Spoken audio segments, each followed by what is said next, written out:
Hello students, मैं हूँ शिप्रा और जैसा कि आप देख रहे हैं शिप्रास क्लासेस में, welcome back to my channel.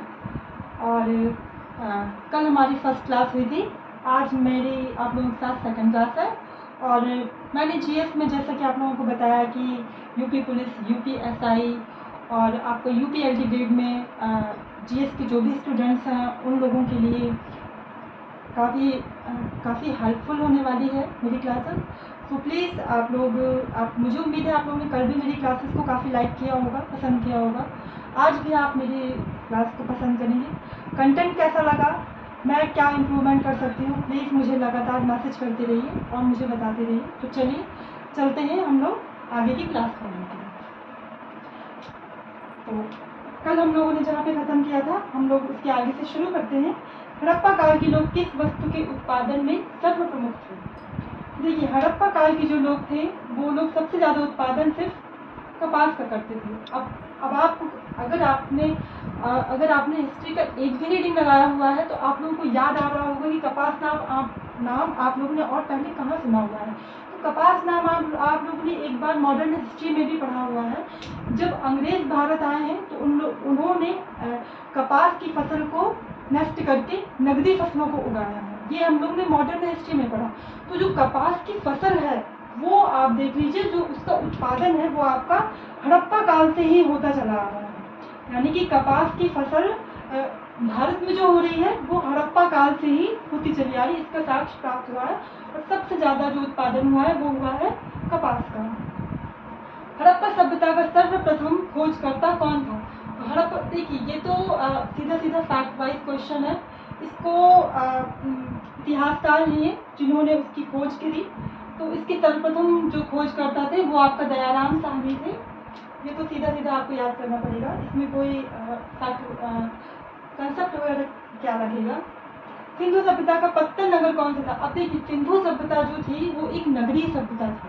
अब चूंकि नगरीय सभ्यता होगी तो नगर है, नगरों में आपस में भी मतलब जो सिंधु सभ्यता के जो एरियाज जो प्राप्त हुए हैं खुदाई के दौरान, उनमें आपस में भी लिंक थे, वो एक दूसरे में व्यापार होता था।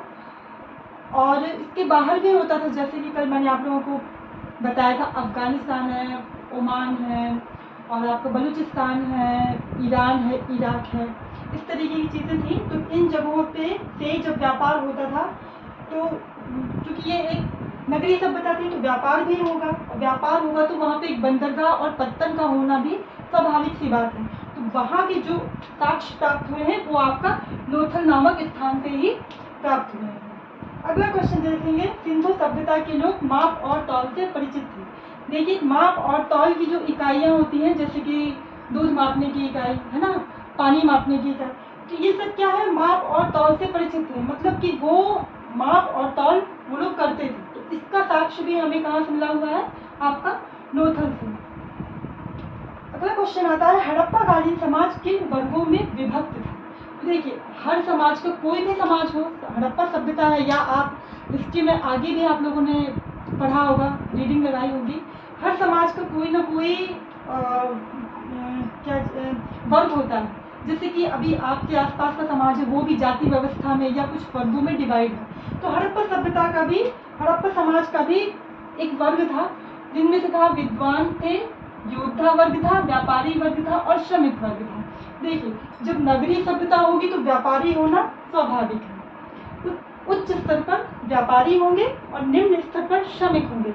और एक वर्ग और था, विद्वान वाला वर्ग। विद्वान वर्ग आप जिसको बोल सकते हैं कि जो पढ़ा लिखा वर्ग था, समाज में नैतिक और अनैतिक जो चीज़ें थी या समाज में उपस्थित थी, उनका विश्लेषण करता कौन था? विद्वान था, जिससे ये लोगों का मार्गदर्शन करते थे।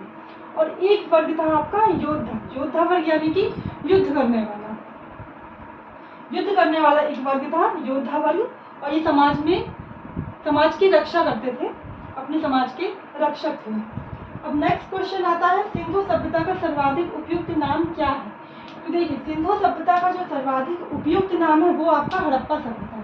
क्यों? क्योंकि जो हड़प्पा सभ्यता नाम इसलिए पड़ा क्योंकि जो सबसे पहले खुदाई की गई दयाराम साहनी द्वारा की गई। अभी मैंने आप लोगों को बताया, दयाराम साहनी जी ने सबसे पहले जो खुदाई की गई एक सभ्यता की उन्होंने खुदाई की, और उस सभ्यता का नाम हड़प्पा सभ्यता पड़ा, क्योंकि वो एरिया हड़प्पा के नाम से है, और ये एरिया आपका पाकिस्तान के ज़िले में है।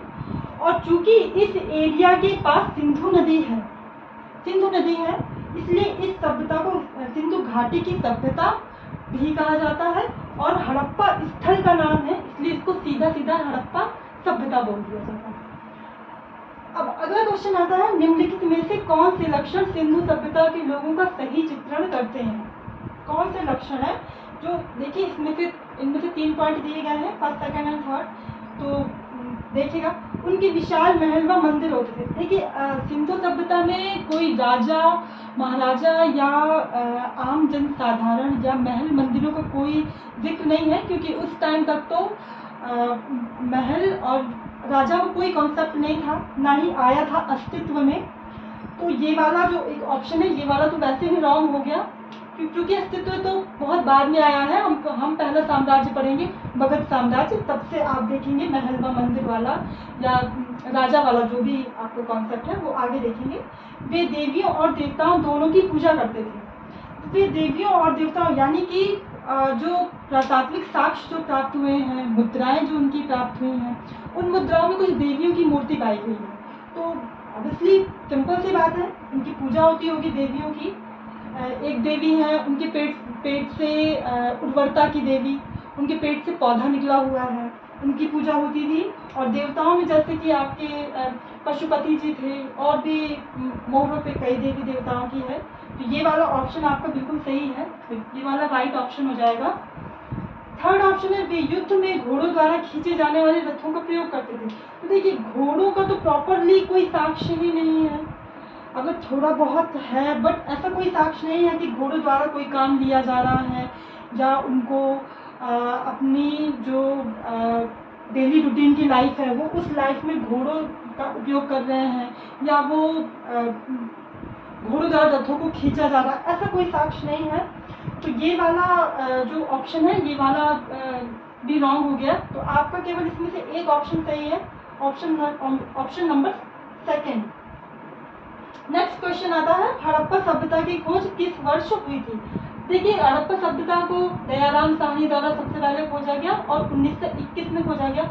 अगर आप लोगों को 1921 सन याद नहीं रहता है तो आप इसको ऐसे याद रख सकते हैं कि जैसे कि आगे इतिहास में आप पढ़ेंगे, 1920 में, दिसंबर 1920 में कांग्रेस का एक अधिवेशन हुआ था, जिसमें असहयोग आंदोलन पर जो कांग्रेस के नेता थे उन लोगों ने सहमति जताई थी 1921 से असहयोग आंदोलन को छेड़ने की। तो ये 1921 में हुआ है प्रारंभ, और 1921 में ही आपका जो सिंधु घाटी सभ्यता है, ये इसकी खोज की गई है दयाराम साहनी द्वारा।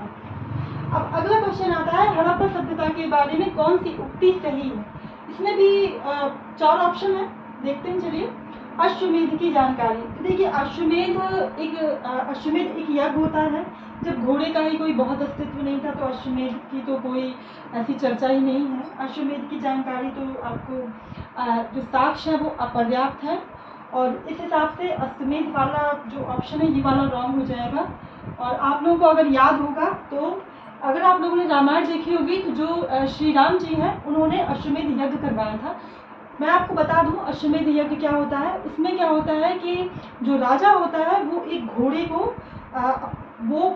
को अपने महल में छोड़ देता है, महल में, राज्य में छोड़ देता है, और उन घोड़ों को जो भी पकड़ता है वो राजा से युद्ध करेगा। ये अश्वमेध यज्ञ होता है और उसको राजा से युद्ध करना होता है। तो इस तरीके का थोड़ा सा कॉन्सेप्ट है अश्वमेध यज्ञ का। अगर आप लोगों ने रामायण देखी होगी तो आप लोग चीज़ों को जल्दी पकड़ लेंगे। और सेकंड ऑप्शन है गाय की पवित्रता। तो जो गाय की पवित्रता है ये तो आप देखेंगे वैदिक एज में, ये अभी इसका कोई बहुत ज़्यादा नहीं है, बहुत ज़्यादा कोई गाय की पवित्रता आपका वैदिक एज में आएगा। पशुपति का सम्मान, आपने देखा होगा कि इनकी जो मोहरे हैं, सिक्के हैं, उनमें पशुपति जी की, शंकर जी की तरीके की एक आकृति मिली हुई है। तो जो उसको एक्सप्लेन किया गया है वो उनका एक्सप्लेनेशन पशुपति के रूप में किया गया है, जो कि एक देवता थे सिंधु घाटी सभ्यता के।